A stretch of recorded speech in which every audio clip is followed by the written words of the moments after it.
What's my art style? If you asked me that question a year ago today, I'd probably say I don't know.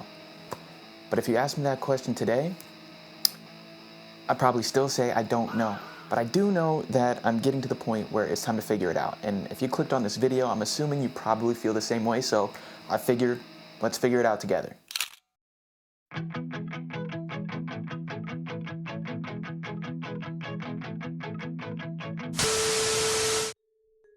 Okay, first things first, we need to discover our interests and our inspirations. We're not trying to copy from them, we just need to get influenced. Now before we fall into Pinterest oblivion, let's think about what we already know we like. For me, I know I really like the watercolor manga style, like the stuff you see in a lot of slice of life covers. I just really like the feel that they give off. But I also grew up on these early cartoons that had these really wacky styles, you know, crazy proportions, long legs, giant hands. They looked weird, but they looked really cool to me too.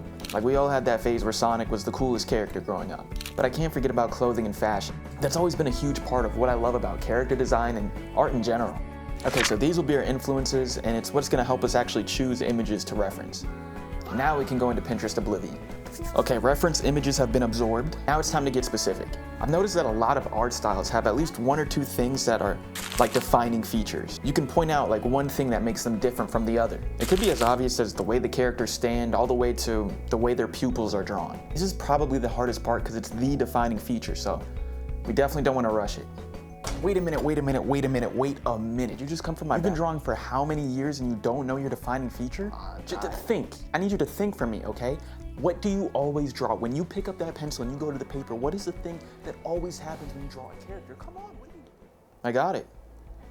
My defining feature is that I don't have one. Okay, but for example, when you look at American cartoons, the art styles are usually very different and distinct between shows. But when you look at manga and anime, the styles are still different, but just by a lot less. Since I draw more towards the latter, I don't think I'll have something defining just yet. But if you guys find it, good for you. Okay, at this point, we should be able to draw a character in our own style. Okay, a couple things I forgot to mention. Number one is make sure to also analyze your old artwork. What are you drawing consistently, but more importantly, what is the most fun thing that you like to draw? Those are things that can become your defining features or just stuff you generally implement. Also, don't be afraid to copy, not at this point. Every good artist copies, and especially at this stage where you're forming your art style, it's important to copy. After that, once you start changing things, that's when you get your own style. And finally, I think your art style should really just be what is the most fun style to draw in. I kind of already mentioned that, but it's really important. If you're going to be drawing in this style a lot, more important than it looking cool is you having fun drawing it. But yeah, let's see what I made. Alright, here's the sketches. I decided to just focus on the faces for now, and I kept the sketches rough so I could experiment. And out of all of them, these felt closest to what I want to draw like. It needs a little bit of, a little bit of refining, but that's fine, we can work with that. Anyways, this is a new type of video I'm trying, so if you want to see me explore any new things, comment that below. Oh, and like and subscribe.